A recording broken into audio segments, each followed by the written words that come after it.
So I'm going to break kayfabe for a moment here and say I don't feel very well at all, as Brad can confirm. Isn't that right, Brad? Yeah, you're not feeling great, are you? No, unfortunately, this is the only day we can record.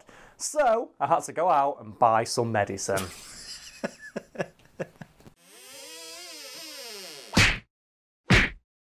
Given that the most iconic and enduring image of Rick Astley is that of a dorky white guy, paler than a Colgate sandwich, dancing around in an oversized raincoat, it's probably going to come as a shock to some people watching at home that when people first heard Rick Astley on the radio, they thought he was black. So I've already fucked up the joke about doing a shot counter in the bottom left-hand corner of the video, so fuck it, this is the second shot of the day. Right, done. So Brad, do you want to take a stab in the dark and try and guess why so many people in the 1980s assumed that Rick Astley was black? I don't know. He's so white. He's so white. He's whiter than me. It's ridiculous. Like, do you know what it reminds me of? How white he is. Like when you're on the character creator in Elder Scrolls Oblivion, and you can set the skin tone all the way to the brightest, and your character looks like a newly birthed dwarf star, just in human form. It's ridiculous. He's so white. But no, people thought he was a black dude, and do you know why? Why? I'll answer it for people now. It's because his voice is apparently too deep. Oh. People heard his astonishingly deep singing voice. Well, that's a black guy right there. Really? That's a black guy. Do you think a white guy's that funky? That's a good point. So how many people actually thought that Rick Astley was black? Quite a lot. Because obviously, if this was just a few people who heard him on the radio, thought he was black at one point in history, that's not really a funny story. It is a funny story though if actual record executives who wanted to sign Rick Astley to their label thought Rick Astley was black, which is exactly what happened. And there are stories of Rick Astley walking into meetings with people who wanted to sign them to their label, shaking their hand and them not knowing who the fuck he is because they thought they were going to be meeting with a black guy. Karl, you just flubbed a few takes there. I did, yeah. It's time for shot number 3. Oh, fuck's sake. Let's go shout. Okay. Baby needs his bottle. Yeah.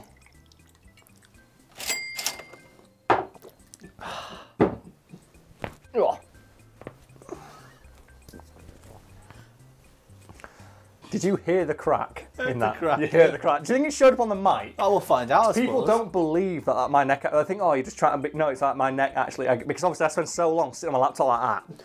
When I stand up... And I remember once I was in a nightclub and I was chatting up a girl. And she's like, oh yeah, and I had that twang. I went, oh yeah, and I was trying to like really like subtly do it, but I went to scratch my ear, and then I just went all the way around and went, "Badoo!" And she just walked off. It's like, oh, fuck's sake. Just Zack Snyder on your own neck. That's the ticket. Bring it back though to that meeting between Rick Astley and those record executives. Yeah, that's one of those times in history I wish I could be a fly on the wall during, because that sounds like a horrendous but glorious train wreck. Because I want to know whether a record executive ever broached the fact they thought Rick Astley was black. So I'm just imagining Rick walking in, wearing the same outfit he does in the video for Never Gonna Give You Up, because that's how I imagine he spent most of the 80s. So walks in and shakes the record executive's hand. Hi there, I'm Rick. And the record executive puts his hand out and goes, the fuck is this, to his assistant? It's like, I don't know, sir, I don't know. It's like, yeah, I'm Rick Astley. I thought Rick Astley was a black guy. I thought he was, sir. It's like, hi there, Rick, how are you doing? It's like that moment in Fresh Prince of Bel-Air where I think one of Will's cousins or something, like, he said, oh, my fiance's coming over, and the fiance's a white guy. And they all dance around the fact he's white by going, yeah, he's really tall, isn't he? Gee, when Janice described him, she didn't mention that he was tall. Yeah, I didn't expect him to be quite so tall. And then Will Smith goes, am I the only one who noticed he was white? Am I alone in this, or didn't none of y'all notice he was white?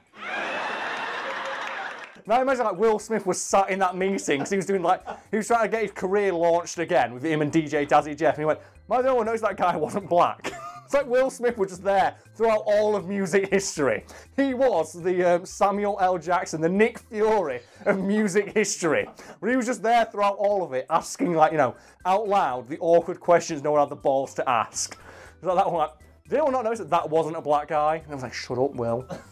Oh, I've got a headache now. I know. You're getting a headache by fucking osmosis. You can tell how much bad... This is the thing as well. You get a headache. I've got 2 fucking spotlights, one for each fucking eye, that I have to, like, stare past oh, and the people say, oh, Karl, why do you blink so much? Why do you squint so much? Why do you like got knife holes for eyes? Why do your eyeballs like keyholes turn sideways for most of these fucking videos? So I've got 2 giant fucking spotlights in my eyes. No one have got a drink to deal with this shit. Fuck's sake, man. Some fans of Rick Astley are known to have made a similar assumption about his race, and there are scattered reports from the 1980s of fans turning up to his concerts and becoming incredibly confused when Rick Astley walked out on stage and he wasn't the chiselled ebony Adonis they'd assumed that he was.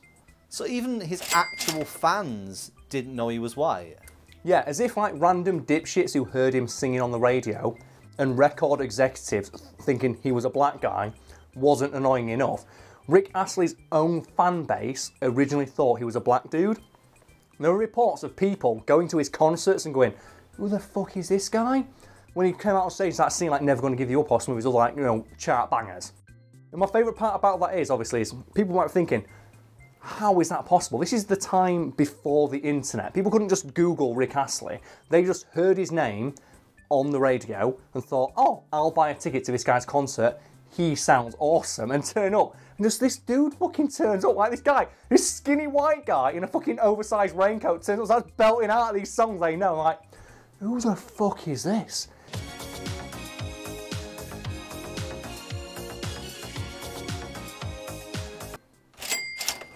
Where's my shot counter? Well, that's when you're editing.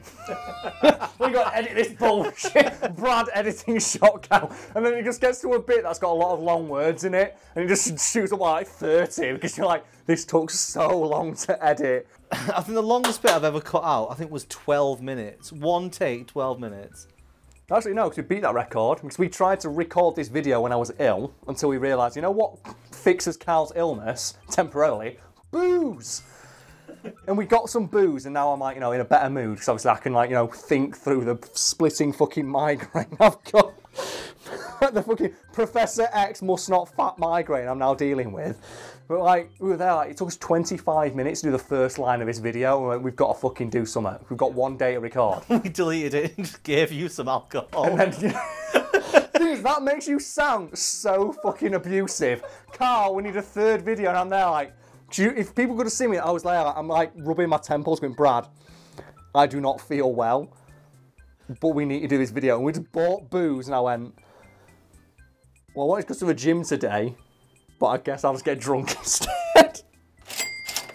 So Brad, I think I've established by now that I fucking love my tangents, correct? Yeah. So I'd be remiss if I didn't mention that the story of Rick Astley getting his start in the music industry and people thinking he was a black dude is eerily similar to that of Elvis. I know people out there probably now thinking, Karl, how dare you? How fucking dare you sully the name of a great artist by comparing them to Elvis? Shut up, Brad. This is going somewhere. But people who don't know, when Elvis first started making music, a lot of people assumed he was black too. And there's a great story about this where he first appeared on a radio station that was like predominantly aired in black neighbourhoods. Like they couldn't outright say that Elvis was white because like you weren't allowed to do that kind of thing back then. So what like the radio presenter did is they asked Elvis, which school do you go to? And he responded, blah, blah, blah, blah, blah school. And obviously that school was an all-white school. So that like subtly indicates to the audience, yeah, this guy's white. Oh, for God's sake. Mate, I'll buy you another one, fuck it. It's not about that, it's just that I know there's going to go past a certain point where this gets really hard to do. No, it's fine, don't worry about it. So was there anyone else who didn't think that Rick Astley's voice was actually his own voice? Well, in addition to having to deal with like incredulous record producers and fans who insisted that the voice they'd heard on his records didn't belong to him, Rick Astley has also had to spend, I think, basically his entire career arguing with the press and journalists who insist that the voice heard on his records has been somehow artificially enhanced by digital trickery. So are the press and journalists right about that? Has his voice ever been altered? It has been altered, but not in a way that Rick Astley approved of, because on his earlier albums they would layer his voice multiple times to make it sound louder. But Rick Astley himself has gone on record as saying, I think that makes the songs it's used in sound worse. Wasn't that layering technique you were talking about? That was popular at the time, wasn't it? It was, yes, and Astley has admitted that, layering vocals was popular in the 80s, but I personally don't feel it added anything to my songs because my voice is strong enough on its own. as any clip of Astley singing live will confirm.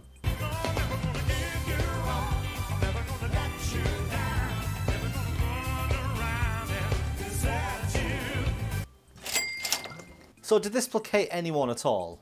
Absolutely not, because so many people believe for so fucking long that Rick Astley was not the Rick Astley singing on the songs, and they believe that Rick Astley was a stand-in for some mysterious black guy that no one had ever seen or heard of, who wanted, for some reason, all of his songs to be credited to some skinny white dude.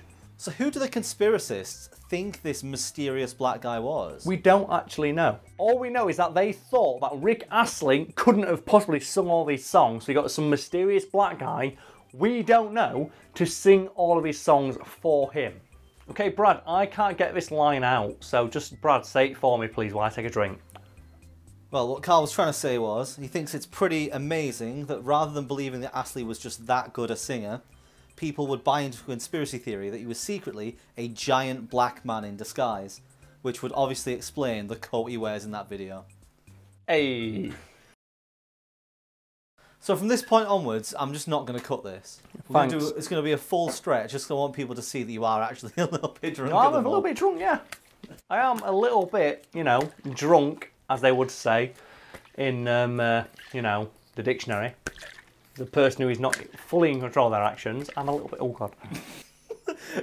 Show everyone how much you've actually drank, because I think, is it over half? Okay, it's well over half. It's over half. I had to buy this from Brad. While we went through the, do you know when my shirt just exploded off my body and disappeared? During that time where we were like, you know, uploading this footage to where the fuck Brad.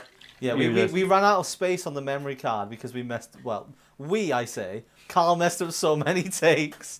So during that period, he took off his shirt, sat on my bed, complained a bit, and then paid me for the alcohol he's drank more. Yeah, because I'm taking this shit home, because I'm drinking all tonight as well, because fuck it, I'm not going home drunk to sleep on my own. Fuck that shit. Are you going to be careful with that, by the way? It's mine now, I bought it! I don't need to smash anything. You're actually pretty good at... Oh, it's... I worked in a fucking bar, you bellend! Look at that shit, oh! Did you drink on the bar? Yes! Were you drunk while working then? Yes. Oh. If people bought me a shot, I would drink that fucking shot. Because I was that fucking like, what? Oh, I caught it! Oh God, oh no, it's almost like Karl works in a bar, oh! I think I'm going to stop this now. I'm going to...